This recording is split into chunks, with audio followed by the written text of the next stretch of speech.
प्रश्न 1, निम्नांकित रिक्त स्थानों को भरिए।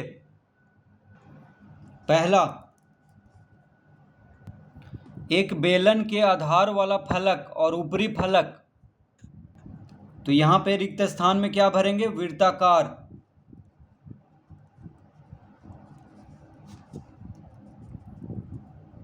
तो कह रहा है एक बेलन के आधार वाला फलक और ऊपरी फलक वृत्ताकार होता है। तो देखिए एक बेलन इस तरह से बनाते हैं। तो बेलन का जो ऊपरी भाग होता है वृत्ताकार होता है, ठीक है, और निचली भाग भी वृत्ताकार होता है इस तरह से। ये क्या है? एक बेलन है। बेलन मतलब जैसे हम लोग के घर में जो सिलेंडर आता है गैस वाला, वो क्या है? बेलन के आकार का है। चाहे जिससे रोटी बनता है बेलना, वो भी बेलन आकार का है। तो इसमें देखिए एक बेलन के आधार, ये हो गया आधार। आधार वृत्ताकार होता है यानी गोल होता है, और ऊपरी फलक यानी आधार का जो फलक है सतह है, और ऊपरी सतह, ये दोनों क्या होता है? वृत्ताकार होता है, ठीक है। तो सतह को ही फलक कहते हैं। तो एक बेलन के आधार वाला फलक, और ये हो गया आधार वाला फलक नीचे वाला, और ऊपरी फलक, ये सब क्या होता है? वृत्ताकार होता है। तो रिक्त स्थान में वृत्ताकार भरेंगे। दूसरा,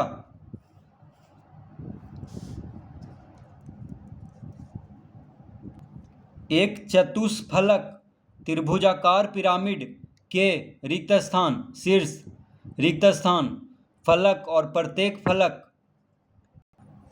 तो यहाँ पे पहला रिक्त स्थान में 4 भरेंगे, ठीक है। दूसरा रिक्त स्थान में भी 4 भरेंगे, और तीसरा रिक्त स्थान में भरेंगे त्रिभुजाकार।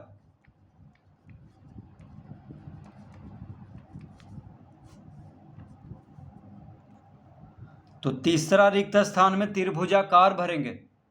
तो देखिए कह रहा है कि एक वर्ग नहीं, एक चतुष्फलक के 4 शीर्ष, 4 फलक और प्रत्येक फलक त्रिभुजाकार होता है। तो चतुष्फलक क्या होता है उसको समझेंगे पहले। तो देखिए चतुष्फलक का आकृति इस तरह से बनता है। एक त्रिभुज बनाएंगे नीचे, ठीक है। अब इस तरह से ऊपर ले जाएंगे, फिर इसको मिला देंगे वहीं पे।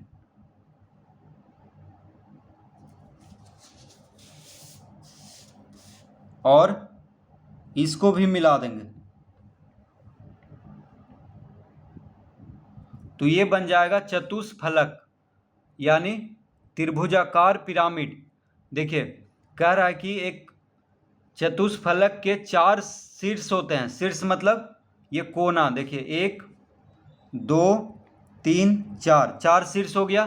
1 2 3 4, 4 शीर्ष होता है, और 4 फलक होता है। फलक मतलब सतह।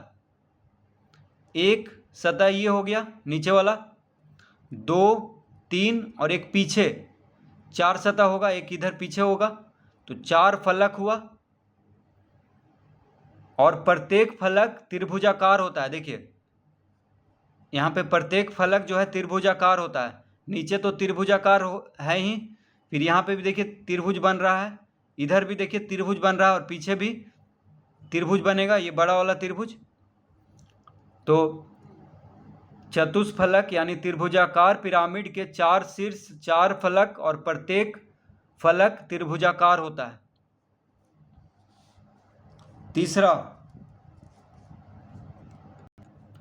एक वर्ग पिरामिड के रिक्त स्थान शीर्ष और रिक्त स्थान फलक होते हैं। तो पहला रिक्त स्थान में 5 भरेंगे, और दूसरा रिक्त स्थान में भी 5 भरेंगे। तो कह रहा है एक वर्ग पिरामिड के 5 शीर्ष और 5 फलक होते हैं। तो वर्ग पिरामिड क्या होता है उसको पहले हम समझ लेते हैं यहाँ। तो वर्ग एक बनाएंगे यहाँ पे, वर्ग मतलब जिसका चारों भुजा बराबर हो, इस तरह से, ठीक है। एक वर्ग बना लिए। अब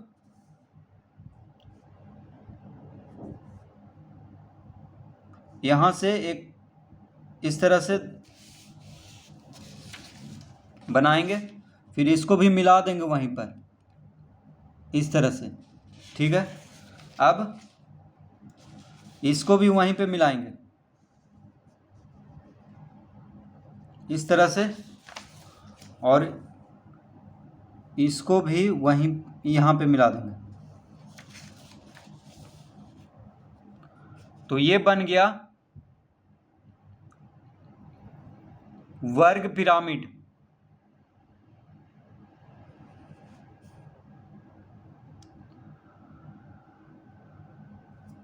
तो ये जो वर्ग हम बनाए थे, ये चारों शीर्ष को ऊपर मिला देना है इस तरह से यहाँ पे, ठीक है। तो ये बन जाएगा वर्ग पिरामिड। देखिए चारों शीर्ष को ऊपर यहाँ पे एक बिंदु पे मिला दिए हैं, यहाँ से यहाँ, यहाँ से यहाँ, यहाँ से यहाँ और यहाँ से यहाँ। तो कह रहा है कि एक वर्ग पिरामिड इसको क्यों कहते हैं, क्योंकि इसका आधार वर्ग होता है। तो वर्ग पिरामिड के 5 शीर्ष होते हैं। तो देखिए एक शीर्ष यहाँ पे हो गया, दूसरा शीर्ष यहाँ पे हो गया, तीसरा, चौथा और पांचवा, 5 शीर्ष हो गया। और 5 फलक होता है, फलक मतलब सतह। तो एक सतह हो गया नीचे वाला, ये वर्ग, ठीक है। दूसरा सतह ये हो गया, तीसरा, चौथा, और एक सतह पीछे होगा, पांचवा। यानी 5 फलक होता है, 5 सतह होता है और 5 शीर्ष होता है वर्ग पिरामिड में। चौथा, एक बेलन के रिक्त स्थान, 2 रिक्त स्थान है यहाँ पे। तो एक बेलन के 2 रिक्त स्थान किनारे होते हैं और इसमें कोई रिक्त स्थान नहीं होता है। तो एक बेलन के 2 वृत्ताकार किनारे होते हैं, तो पहला रिक्त स्थान में 2 भरेंगे, फिर दूसरा रिक्त स्थान में वृत्ताकार भरेंगे,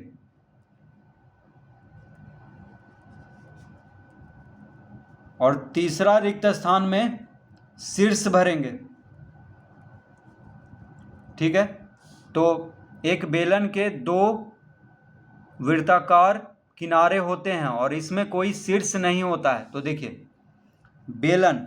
बेलन इस तरह से हम बनाते हैं।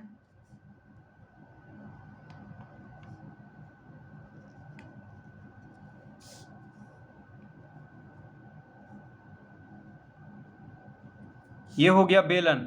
तो कह रहा है एक बेलन के 2 वृत्ताकार किनारा। तो देखिए एक किनारा नीचे हुआ वृत्ताकार, एक हुआ ऊपर, तो 2 वृत्ताकार किनारा हुआ, ठीक है। और कहीं किनारा नहीं होता है इसका, तो 2 वृत्ताकार किनारा, और इसमें कोई शीर्ष नहीं होता है। तो शीर्ष मतलब कोना, इसमें कोई कोना नहीं होता है, ठीक है, क्योंकि सब जगह वक्र रेखा ही होता है इसमें। तो एक बेलन के 2 वृत्ताकार किनारे होते हैं और इसमें कोई शीर्ष नहीं होता है। पांचवा, एक शंकु का, यहाँ पे 2 रिक्त स्थान है, किनारा होता है और इसमें रिक्त स्थान फलक होते हैं। तो इसमें हम क्या भरेंगे पांचवा में, तो एक शंकु का एक वृत्ताकार, पहला रिक्त स्थान में 1 भरेंगे, दूसरा रिक्त स्थान में वृत्ताकार, और तीसरा रिक्त स्थान में,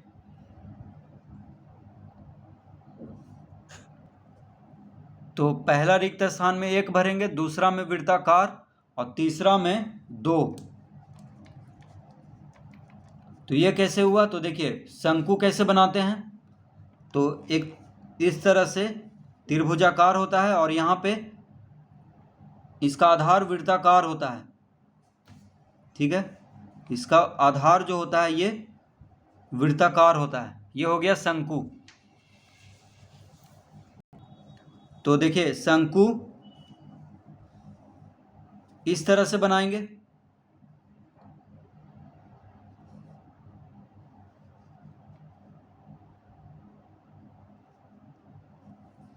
ठीक है। तो कह रहा है कि एक शंकु का एक वृत्ताकार किनारा होता है। देखिए एक ही वृत्ताकार किनारा है नीचे, और इसमें दो फलक होता है। फलक मतलब सतह, तो एक सतह इधर वाला हो गया और एक सतह ये हो गया। तो दो फलक होता है यानी दो सतह होता है और एक वृत्ताकार किनारा होता है शंकु में। छठा, एक घनाभ के रिक्त स्थान शीर्ष और रिक्त स्थान फलक होते हैं। तो एक घनाभ के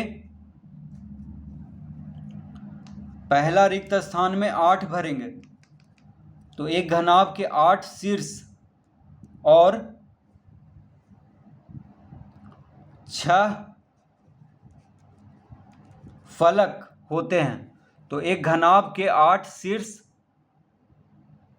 और 6 फलक होते हैं। तो इसको समझेंगे, तो इसके लिए हम क्या करेंगे, एक माचिस का डिब्बा लेंगे, ठीक है। माचिस का डिब्बा क्या होता है, घनाभ होता है, घनाभ के शेप घनाभ के आकार में होता है। तो ये माचिस का डिब्बा हम ले लिए हैं। अब इसमें देखेंगे कि 8 शीर्ष कहाँ कहाँ पे होता है। तो देखिए शीर्ष मतलब कोना, तो देखिए 4 कोना यहाँ पे नज़र आ रहा है, 1 2 3 4, 4 कोना इधर और 4 कोना इधर, तो इसी को शीर्ष कहते हैं। 2 3 4, तो 4 4 8 शीर्ष हो गया यानी 8 कोना, और 6 फलक, फलक मतलब होता है सतह। तो एक सतह ये हो गया, देखिए ऊपर वाला भाग ये हो गया एक सतह। दूसरा हो गया इधर, देखिए 2 सतह मिल गया हमको, 2, ठीक है, 2 मिल गया। तीसरा ये हो गया सतह यानी फलक, 3। चौथा इधर हो गया 4, पांचवा इधर हो गया 5, और छठा सतह यानी फलक हो गया ये। तो एक घनाभ के 8 शीर्ष और 6 फलक होते हैं। सातवां, एक घनाभ का प्रत्येक फलक एक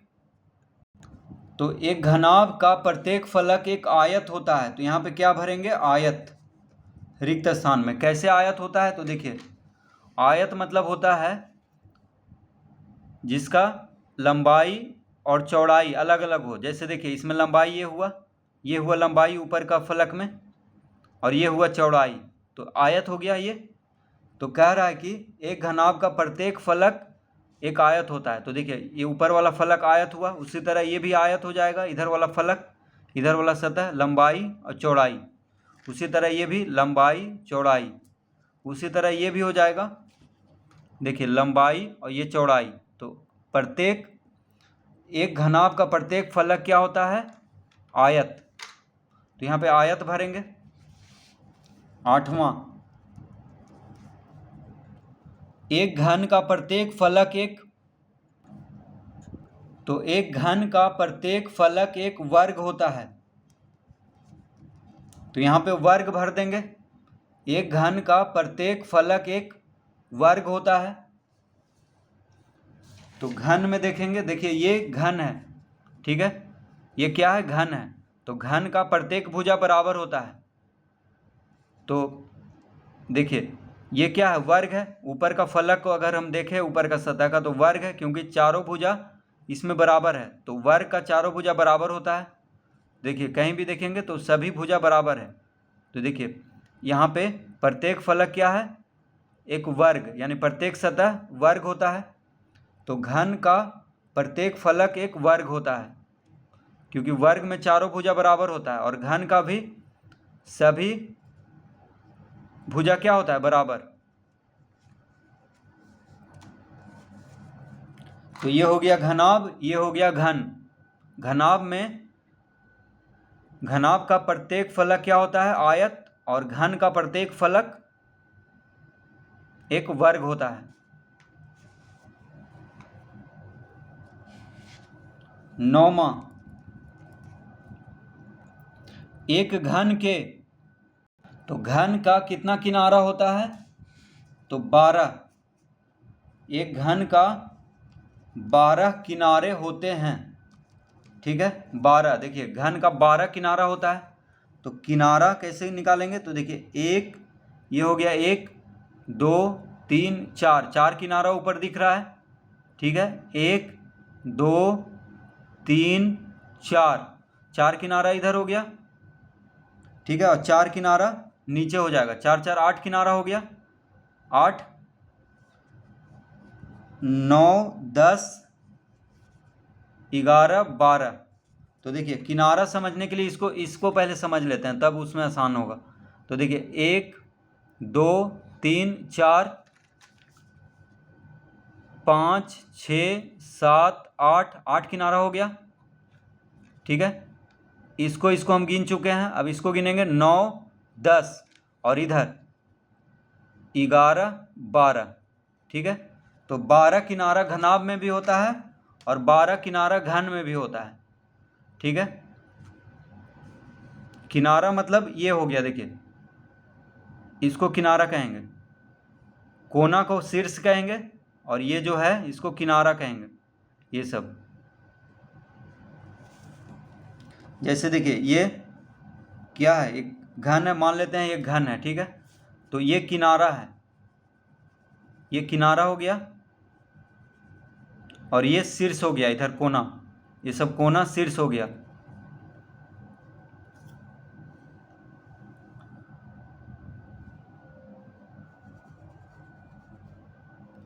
दसवां, एक प्रिज्म के रिक्त स्थान शीर्ष और रिक्त स्थान किनारे होते हैं।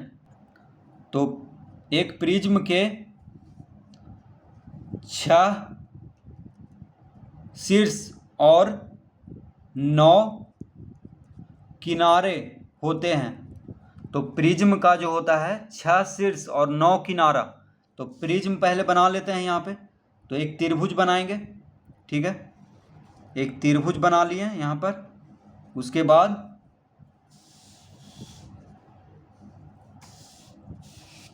एक सीधा यहाँ पे इस तरह आगे 2 रेखा करेंगे, फिर इसको मिला देंगे। अब इसके ऊपर एक त्रिभुज बना देंगे इस तरह से, और इसको मिला देंगे। तो ये हो गया प्रिज्म। तो ये प्रिज्म हो गया। तो प्रिज्म के 6 शीर्ष, शीर्ष मतलब कोना होता है। देखिए 1 2 3 4 5 6, 6 शीर्ष हो गया, और 9 किनारे। किनारे मतलब ये हो गया। देखिए 1 2 3 4 5 6 7 8, और ये देखिए ये हो गया 9। तो 9 किनारा और 6 शीर्ष होता है प्रिज्म का। प्रिज्म इस तरह से होता है।